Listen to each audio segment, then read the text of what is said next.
আসসালামু আলাইকুম সুপ্রিয় শিক্ষার্থী বন্ধুরা, আজকে ভিডিওর টপিকস হলো অ্যাকাউন্টিং ফার্স্ট পেপারের সেকেন্ড চ্যাপ্টার হিসাবের বইসমূহ এই অধ্যায়ের এক ঘর নগদান বই।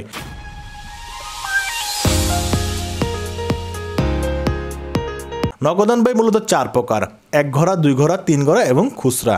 এক ঘরার কলাম কয়টা? 10টা। আর শিক্ষার্থী বন্ধুরা, এক ঘর নগদানে কিন্তু কোনো ব্যাংকের লেনদেন অন্তর্ভুক্ত হবে না এবং কোনো বাট্টার লেনদেন মানে নগদ বাট্টা, যেটা প্রাপ্ত বাট্টার প্রদত্ত বাট্টা, এই লেনদেন লিপিবদ্ধ হবে না। তার নগদানের দুই ঘরা, তিন ঘরার এই শখটাও সেম, শুধুমাত্র ব্যাংকের কলাম এবং বাট্টার কলাম হবে না। আমরা কিন্তু পূর্বে তিন ঘরা করেছি, সেখানে কিন্তু এখানে যা যা ছিল পাশাপাশি ছিল, এই টাকার কলাম তিনটা ছিল। একটা ছিল নগদ টাকা, একটা ব্যাংক টাকা, একটা ছিল বাট্টা টাকা। বাট এখানে কিন্তু একটা করে টাকা হবে, 2 টাকা হবে না, কারণ ব্যাংকের লেনদেনও এখানে আসবে না এবং বাট্টার লেনদেনও আসবে না। প্রাপ্ত বাট্টা প্রদত্ত বাট্টা এক ঘর নগদান বই লিপিবদ্ধ তো হয় না। কোথায় লিপিবদ্ধ হয়? প্রকৃত জাবেদায়, মানে তখন জাবেদা করতে হয়। যদি প্রাপ্ত বাট্টা প্রদত্ত বাট্টা থাকে ছোট ছোট প্রতিষ্ঠানে, তো সেক্ষেত্রে তারা ওই বাট্টার টাকাটুকু নিয়ে শুধুমাত্র আলাদা জাবেদা করে, তখন আর তারা ওই অংশটুকু এক ঘরা দিতে পারে না। বাট্টার বাকি অংশটুকু মানে প্রদত্ত বাট্টা বা প্রাপ্ত বাট্টা ছাড়া বাকি অংশটুকু যতটুকু নগদে হয়েছে শুধুমাত্র ততটুকু এক ঘরা লিপিবদ্ধ হয়। এটা ব্যাংক বহির্ভূত লেনদেন লিপিবদ্ধ হবে, কারণ এখানে ব্যাংকের কলম থাকে না। এবার আমরা প্রস্তুত করব এক ঘরা নগদান। তো চলো এক ঘর নগদান প্রস্তুত করা যাক। আর শিক্ষার্থী বন্ধুরা, এক ঘর নগদানে কিন্তু কোনো ব্যাংকের লেনদেন অন্তর্ভুক্ত হবে না এবং কোনো বাট্টার লেনদেন মানে নগদ বাট্টা, যেটা প্রাপ্ত বাট্টার প্রদত্ত বাট্টা, এই লেনদেন লিপিবদ্ধ হবে না। তাহলে প্রথমে দেখো, আমরা যে শখগুলো আগে করতাম নগদানের দুই ঘরা, তিন ঘরার, এই শখটাও সেম, শুধুমাত্র ব্যাংকের কলাম এবং বাট্টার কলাম হবে না। আমরা কিন্তু পূর্বে তিন ঘরা করেছি, সেখানে কিন্তু এখানে যা যা ছিল পাশাপাশি ছিল, এই টাকার কলাম তিনটা ছিল।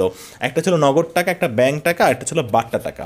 বাট এখানে কিন্তু একটা করে টাকা হবে, 2 টাকা হবে না, কারণ ব্যাংকের লেনদেনও এখানে আসবে না এবং বাট্টার লেনদেনও আসবে না। তো নগদ উদ্বৃত্ত মানে নগদ ব্যালেন্স, আগে ব্যালেন্স ছিল সেটাকে আমরা সবসময় ডেবিট পাশে ব্যালেন্স বিডি নামে বসিয়ে দেব এই পাশে। দেন তারপরে ছিল নগদে পণ্য বিক্রয়। নগদে পণ্য বিক্রি করলে ব্যবসায় নগদ টাকা আসে, তার নগদান ডেবিট হলে এন্ট্রিটা ডেবিট পাশে বসবে, বিপরীত নাম বিক্রয় লিখবো এবং টাকাটা বসিয়ে দেব নগদের কলমে। কারণ নগদান যদি ডেবিট হয় তাহলে এই পাশে আসবে জাবেদা করে, নগদান ক্রেডিট হইলে এই পাশে আসবে।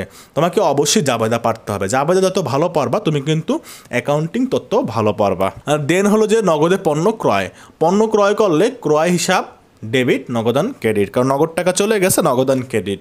তো নগদান ক্রেডিট হলে আমরা ক্রেডিট পাশে এন্ট্রি বসাবো, বিপরীত নাম লিখবো ক্রয় হিসাব। তারপরে ছিল আসবাবপত্র ক্রয় করলেও সেম জাবেদা, আসবাবপত্র হিসাব ডেবিট, নগদান ক্রেডিট, কারণ আসবাবপত্র সম্পদ ক্রয় করলে সম্পদ নাম লিখি।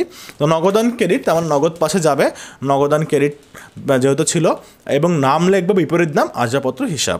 দেন ছিল দেনাদারের নিকট হতে প্রাপ্তি। দেনাদারের নিকট হতে প্রাপ্তি মানে দেনাদারের কাছ থেকে টাকা পাওয়া গেছে, এটা কি? নগদান ডেবিট, দেনাদার ক্রেডিট। তো নগদান ডেবিট মানে হলো নগদের ডেবিট পাশে বসাবো, তো বিপরীত নাম লিখবো দেনাদার হিসাব। দেন আমরা এই ডেবিট পাশে বেশি আছে, ডেবিট পাশটা যোগ করে দেবো, তাহলে আসে 33,000 দুই পাশেই লিখবো। দেন এই পাশে ছিল আগে 6,000 আর 5,000, 6,000 আর 5,000 11,000, 33,000 থেকে যদি মাইনাস করি তাহলে আসে 22,000, মানে যতটুকু ডিফারেন্স এটাকেই কিন্তু বলা হয় ব্যালেন্স সিডি।